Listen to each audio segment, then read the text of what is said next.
Shut up and sit down.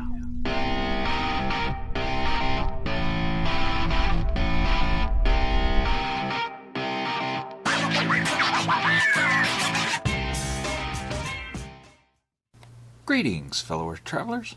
Obelix here, and today I want to talk to you about the Puredial Square Legacy. How y'all doing today?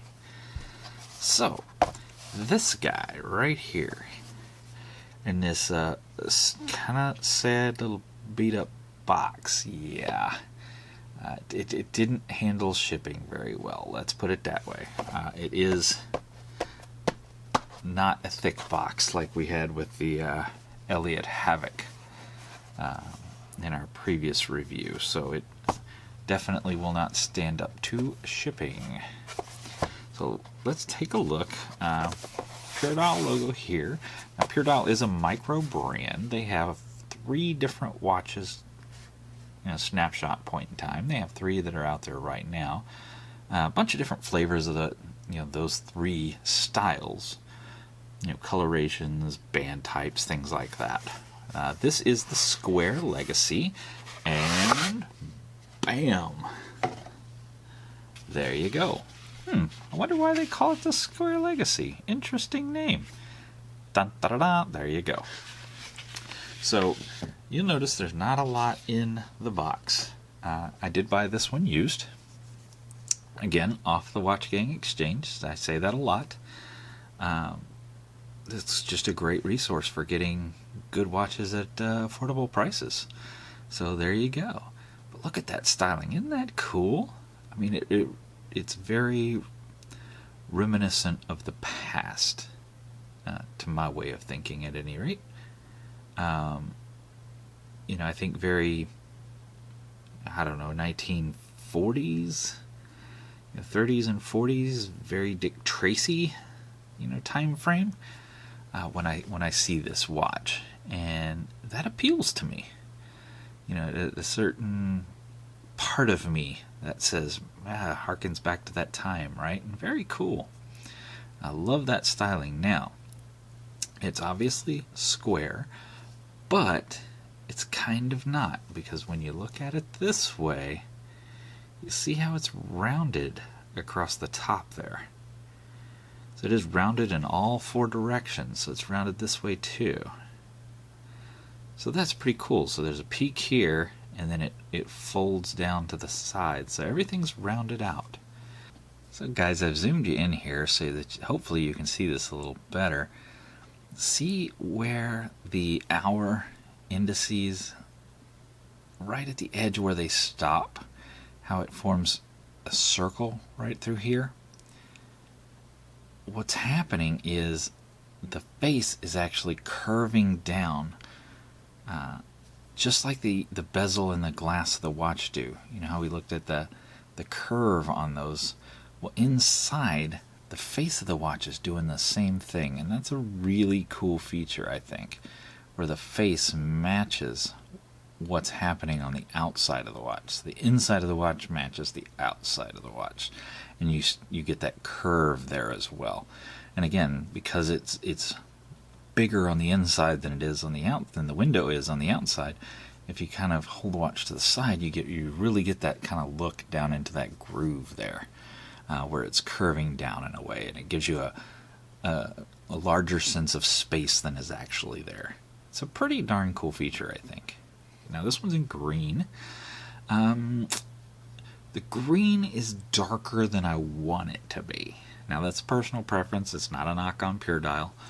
I just would like it to be a brighter green, but you guys know I like my neon colors and stuff. So it is a matte finish on the inside. There's no starburst pattern or anything like that. It is a high polish silver around the sides, all the way around, as well as on the back.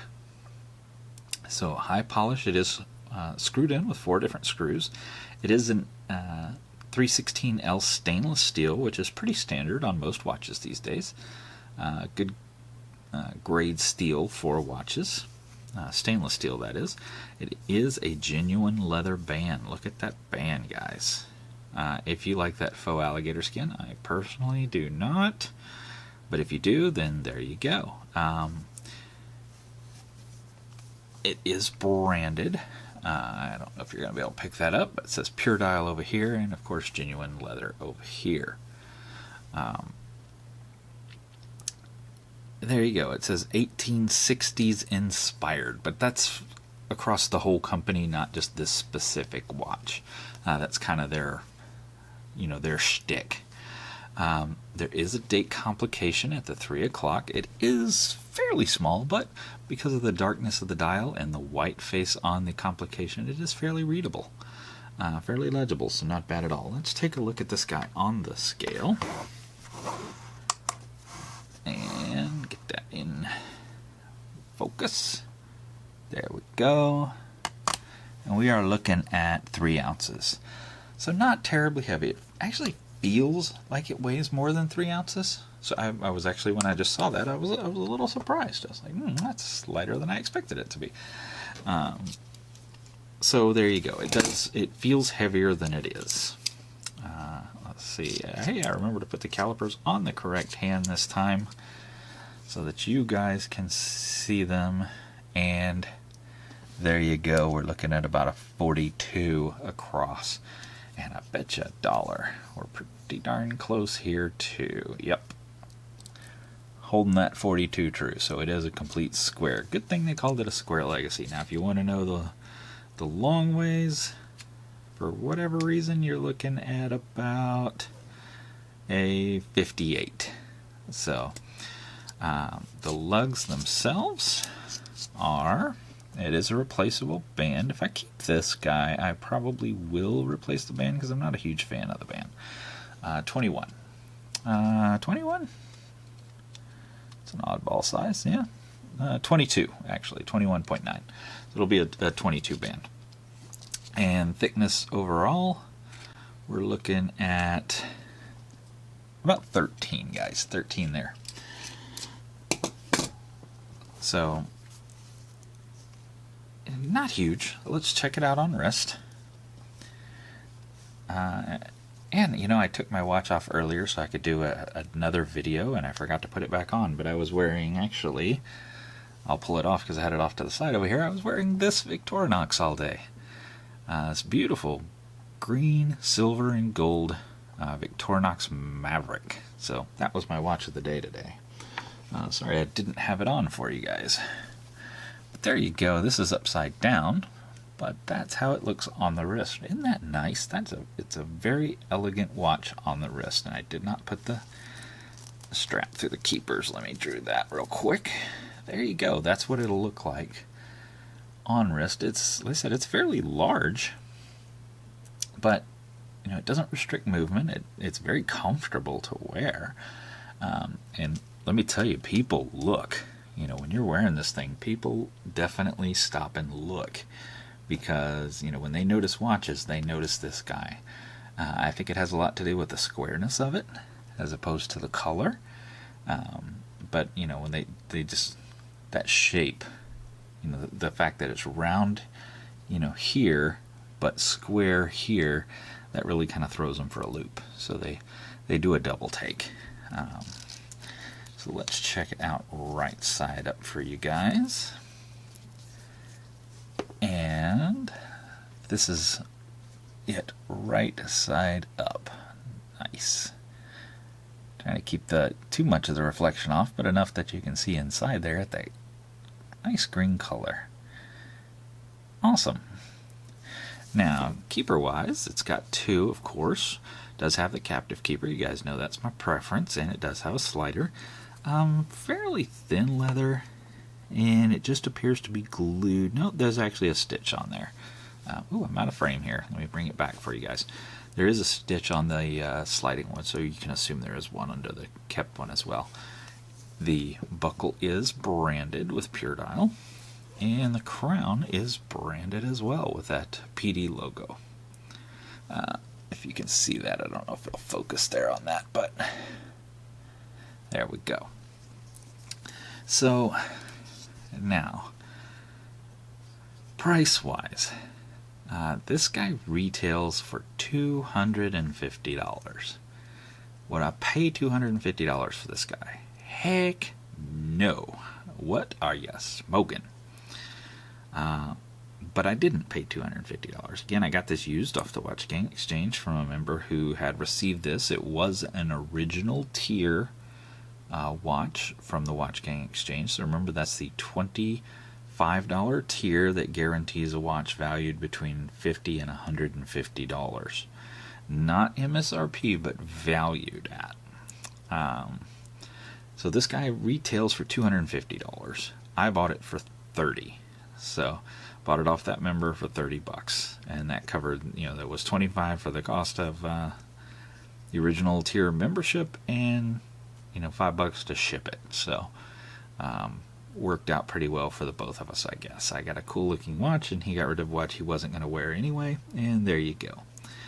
Now in this band, two types of leather. There's this leather top and then this leather bottom, and they are stitched together with brown stitching, and there's a little squishy in the middle. So it does feel pretty nice, and it's very flexible. It seems like it's going to hold up pretty well. I'm actually pretty pleased with the leather, quite frankly. It's definitely better than that the leather on that Elliott Havoc we were looking at the other day, for sure, no doubt. Definitely a lot softer too, a lot more flexible and a lot more comfortable. Would I put this guy into the Hall of Fame? No. No question about it. Actually was pretty disappointed when I saw the green. I bought the green. I was like, it's going to be a nice bright green. Got it, pulled it out, and I was like, oh, that's a really dark green. When you're in shadow, like if you're under a tree or in a parking garage, something like that, the green doesn't show up at all. It just looks black. Even in bright sunlight, it doesn't really look... It's not eye-popping green. It's very subdued, very, like, in the background kind of green. Which, it is in the background, let's be fair. But it's just not what I was looking for. So, no, it definitely would not go in the Hall of Fame. But do I like the watch? Yes, I sure do. What would I use this watch for? Where do I use it for? I will wear this to work when I'm going into the office. If I were working in an office environment, this would be a great choice. Now, there is no loom on here, so no loom shot for you guys. Sorry about that. So it's not going to be a good nighttime watch for you guys. Not going to be one to take out on the town after hours and whatnot. It is a daytime runner, and it is a dress watch. Any place you're going where you might need to dress up a little bit, this guy will fit the bill perfectly. And he's very inexpensive, very affordable. So you get a little touch of elegance. Definitely an eye turner at a very affordable price. So that is fantastic. Now, these ticks at the hour are raised off of the green face of the watch there, if you can see that. Hopefully that's coming through in the camera there.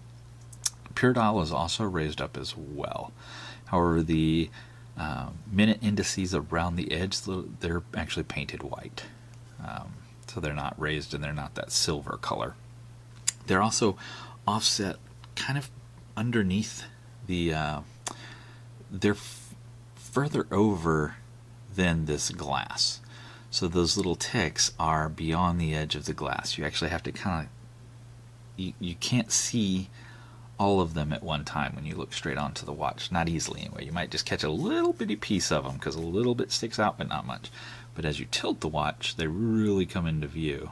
As they tilt it around, you can see they'll come into view. So that the inside of the watch is larger than the glass of the watch. Now, it is glass, but it is sapphire-coated glass, so it's not sapphire crystal, so it's not going to be as scratch-resistant, but they did coat the glass in sapphire so that it is a little bit more scratch-resistant than just regular old bog-standard glass. It is using the Japanese Biota quartz movement, so it's got a good heart beating inside of it that'll last you, forever. The Biota movements are fantastic and will last just a generations. You'll be able to hand this down easily to your kids and their kids and whatnot, assuming the leather holds up. Of course, you keep it in a not a super wet or super dry environment. The leather will hold up on you. All right, but that's all I've got for today, talking about the Puredial Square Legacy. I sure do appreciate you guys coming to hang out with me. And, as always, y'all get out there and make some noise. See ya.